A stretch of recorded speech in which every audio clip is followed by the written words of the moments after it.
Muhammad dan seks. Part 5. Muhammad dan Zainab.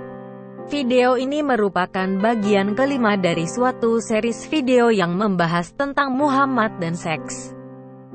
Untuk saat ini mari kita berkonsentrasi pada bagaimana hubungan Muhammad dengan Zainab yang merupakan bekas istri dari anak angkatnya sendiri. Saya mohon maaf sebelumnya bila ada kata-kata yang terlalu vulgar. Pertama-tama, bagi mereka yang tidak tahu, sebenarnya Muhammad pernah mempunyai anak angkat yang bernama Zaid. Pada tahun 625 Muhammad mengusulkan agar Zaid, yang merupakan anak angkatnya menikah dengan Zainab, yang merupakan sepupu Muhammad. Zainab dilukiskan sebagai seorang wanita dengan wajah yang sempurna dan mempunyai kulit dan bentuk tubuh yang menawan. Zainab merupakan seorang yang cepat marah namun juga cepat menjadi baik kembali. Suami pertama Zainab meninggal pada tahun 622. Namun setelah menikah dengan Zaid, anak angkat Muhammad, sekitar akhir tahun 626, terjadilah peristiwa yang memalukan umat muslim. Cerita ini dikisahkan oleh Muhammad Al-Tabari, yang merupakan seorang yang diakui sebagai terbaik dalam tafsir Quran. Adapun ceritanya sebagai berikut. Muhammad ibn Yahya ibn Hayyan menceritakan, Rasul datang ke rumah Zaid ibn Haritha mencarinya. Mungkin Rasul tak menjumpainya saat itu. Itu sebabnya dia bertanya, "Di mana Zaid?" Dia masuk rumah mencarinya dan saat tidak menemukannya, Zainab binti Jahsy berdiri UTK menemuinya dengan memakai baju rumah, tapi Rasul memalingkan muka darinya. Zainab berkata, "Dia tidak di sini." Rasul, "Masuklah. Ayah dan ibuku adalah tebusannya." Rasul menolak masuk. Zainab cepat-cepat memakai baju ketika mendengar Rasul ada di pintu, jadi dia loncat buru-buru, dan Rasul menyukainya ketika dia meloncat itu. Hati sang Rasul dipenuhi oleh kekaguman akan Zainab. Dia pergi sambil menggumamkan sesuatu yang sulit dimengerti kecuali kalimat ini, "Terpujilah Tuhan yang mengatur hati tiap orang." Ketika Zaid pulang, Zainab memberitahukan Rasul mencarinya. Zaid bertanya, "Kau menyuruhnya masuk?" "Tidak," dia menjawab, "aku tawarkan." Tapi dia menolak. Dia bilang, "Apa kau dengar dia bilang sesuatu?" Jawabnya, ketika dia berbalik, "Ku dengar dia berkata sesuatu tapi yang ku mengerti hanya, terpujilah Tuhan yang mengatur hati tiap orang." Zaid menemui Rasul dan berkata, "Oh Rasul, ku dengar kau datang ke rumahku. Apa kau masuk?" "Oh Rasul, ayah dan ibuku adalah tebusanmu. Mungkin kau menyukai Zainab." "Aku bisa saja meninggalkannya," Rasul berkata. "Pertahankanlah istrimu," Zaid berkata. "Oh Rasul, aku akan meninggalkannya," Rasul berkata. "Pertahankan istrimu." Jadi ketika Zaid meninggalkan istrinya, Zainab selesai masa mensnya setelah dia mengasingkan dirinya dari Zaid.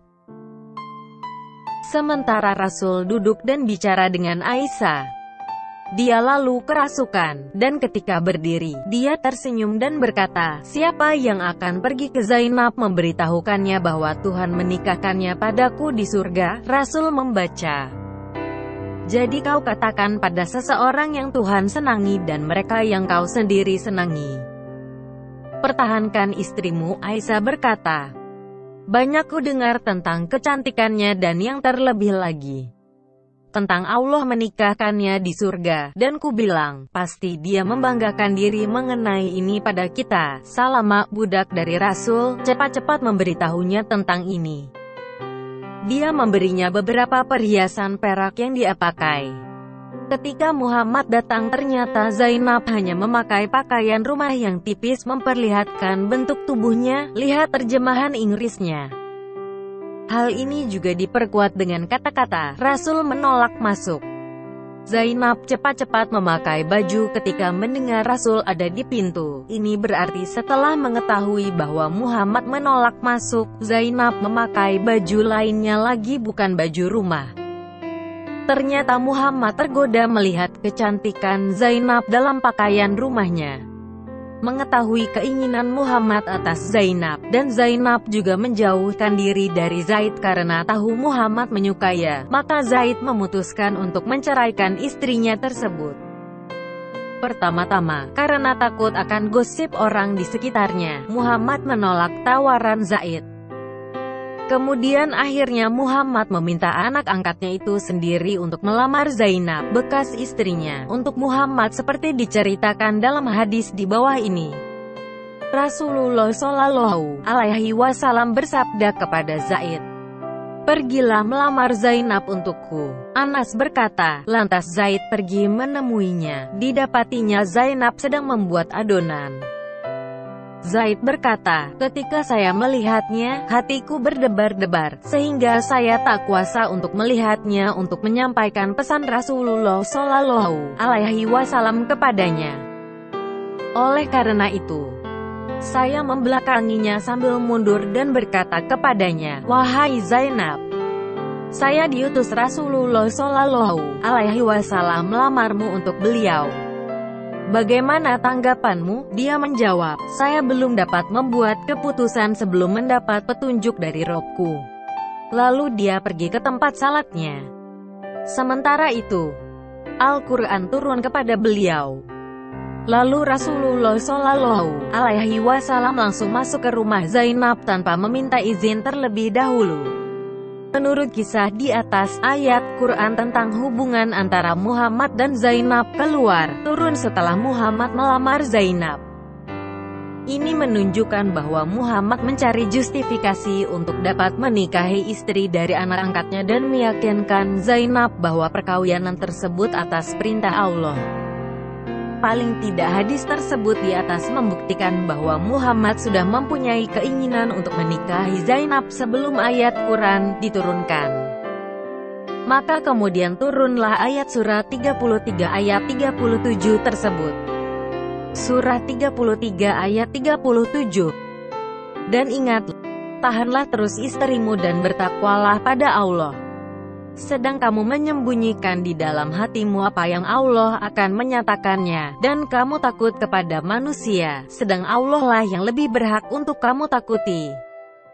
Maka tatkala Zaid telah mengakhiri keperluan terhadap istrinya, menceraikannya, "Kami kawinkan kamu dengan dia supaya tidak ada keberatan bagi orang mukmin untuk mengawini istri-istri anak-anak angkat mereka.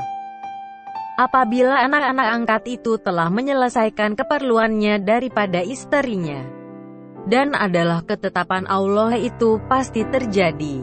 Ayat tersebut dengan jelas mengatakan bahwa Allah yang mengizinkan Muhammad untuk menikahi Zainab, istri anak angkatnya, dan untuk mengurangi rasa malu Muhammad karena memperistri bekas istri anak angkatnya, keluarlah juga ayat-ayat surah 33 ayat 4 dan 5.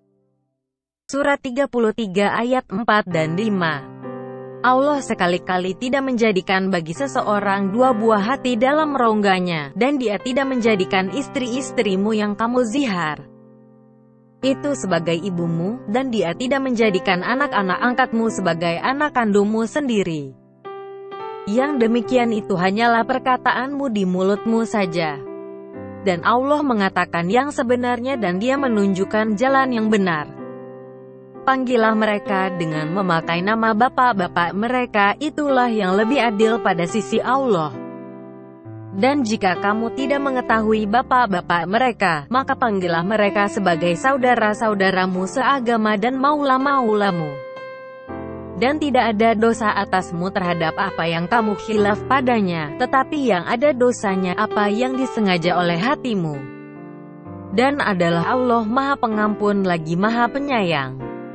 Surah 33 ayat 40. Muhammad itu sekali-kali bukanlah bapak dari seorang laki-laki di antara kamu, tetapi dia adalah Rasulullah dan penutup nabi-nabi.